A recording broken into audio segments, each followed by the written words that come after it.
Today, we're diving into the world of non-fiction, books that don't just tell stories, but change how we see the world.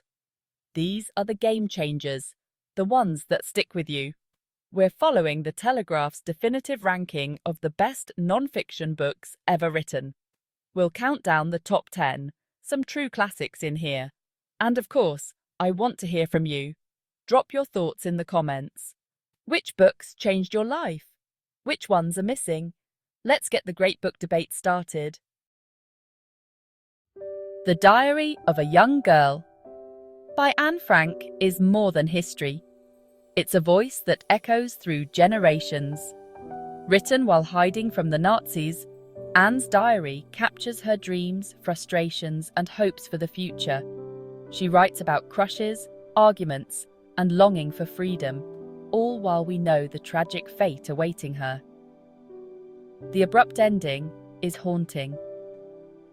Anne gave a voice to millions who were silenced. It's a classic, essential, unforgettable, and deeply moving. Truman Capote's In Cold Blood invented a genre. Capote told the true story of the Clutter family murders with the artistry of a novel. He spent years in Kansas, interviewing everyone involved, even the killers.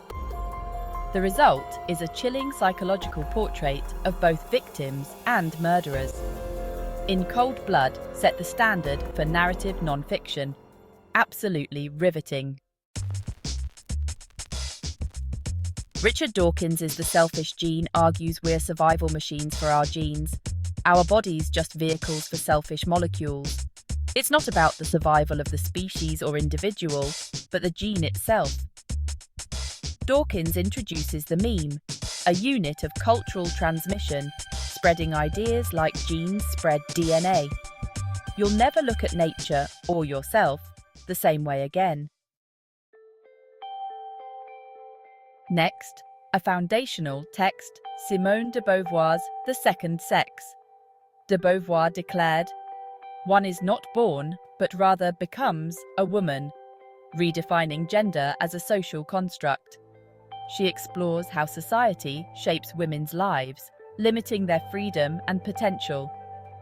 The book is dense, passionate, and groundbreaking, a true intellectual workout. It gave language to experiences many women couldn't articulate. Published in 1949, it was scandalous and transformative, laying the groundwork for second-wave feminism. Every feminist writer since stands on her shoulders. The Second Sex didn't just describe the world, it gave millions the tools to change it. One of the most influential works of the 20th century. Essential reading for understanding gender and society. Now, we blast off with Tom Wolfe's The Right Stuff, a high-octane look at the early US space program. Wolfe introduces us to the Mercury 7 astronauts and the test pilots who defined American heroism. He digs beneath the glossy image, exploring the real courage and swagger of these men. The writing is electric, immersive, energetic, and full of life. Wolfe contrasts astronauts with test pilots like Chuck Yeager, revealing the elusive right stuff. It's about bravery, risk, and the myth of the American hero. Wolfe's style makes complex engineering and human drama equally thrilling. The Right Stuff is more than history. It's a modern myth. A brilliant exploration of courage and ambition. An absolute thrill ride. Next, a tale of discovery and rivalry. The Double Helix by James D. Watson. Watson's candid account of the race to uncover DNA's structure reads like a thriller. He and Francis Crick were desperate to solve the puzzle before anyone else, especially Linus Pauling.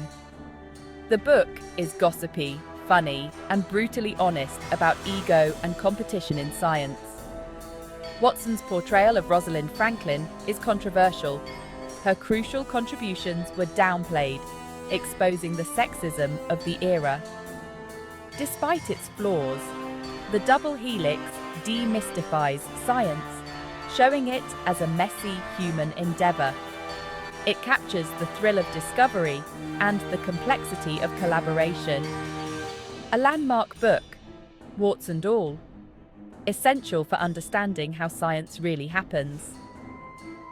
A fascinating, problematic masterpiece. Science as you've never read it before. Now, a book that sparked a revolution. Betty Friedan's The Feminine Mystique. Friedan gave voice to the problem that has no name, the dissatisfaction of American housewives in the 1950s and 60s. She exposed how the ideal of the happy housewife was a cultural invention, stifling women's ambitions and potential. The book was a diagnosis of an entire society, not just a description. Its impact was immediate. Women everywhere recognized themselves in its pages. The Feminine Mystique ignited the second wave feminist movement in the US. It gave women permission to want more from life. A passionate, powerful, and transformative work. It changed history and countless lives. A must-read for anyone interested in social change. Brace yourself for Alexander Solzhenitsyn's The Gulag Archipelago, a harrowing, courageous account of Soviet labor camps. Solzhenitsyn, a former prisoner, pieced together this secret history from his own experience and hundreds of survivor testimonies. The book details the machinery of terror arrests, torture, starvation, and death. But it's also a meditation on good and evil, showing how ordinary people can become monsters or find moral strength in suffering. When published in the West, it shattered illusions about the Soviet regime. Solzhenitsyn paid dearly for telling the truth, facing arrest and exile. The Gulag Archipelago stands as a monument to the victims of totalitarianism. It's a powerful act of witness and moral courage. Essential reading for understanding the cost of oppression. A book that changed the world. Now, to the intensely personal Joan Didion's The Year of Magical Thinking. Didion's memoir begins with sudden loss, her husband's death and her daughter's illness. She explores the irrational, magical thinking that grief brings, replaying moments and clinging to hope. Didion's cool, precise prose dissects her own unraveling mind. There are no easy answers, just raw honesty and recognition. She uses literature and science to try to make sense of loss. The book offers companionship in grief, not platitudes. It's devastating, beautiful, and profoundly comforting in its truth. For anyone who's lost someone, it's a lifeline. Didion's words articulate the madness of grief, a masterpiece of writing about loss. Tom Wolfe's The Electric Kool-Aid Acid Test is a wild ride. Wolfe follows Ken Kesey and the Merry Pranksters on their psychedelic bus trip across America. He captures the chaos and energy of the 60s counterculture with dazzling style. A mind-expanding, hilarious, and sometimes frightening journey. Essential reading for understanding a cultural revolution. And there you have it, 10 non-fiction books that challenge, change, and stay with us. From hidden attics to psychedelic buses, what a journey! Which of these have you read? Which ones are you adding to your list? Let's keep the conversation going in the comments. If you enjoyed this, subscribe for more bookish deep dives. Happy reading, and see you in the next one. Bye.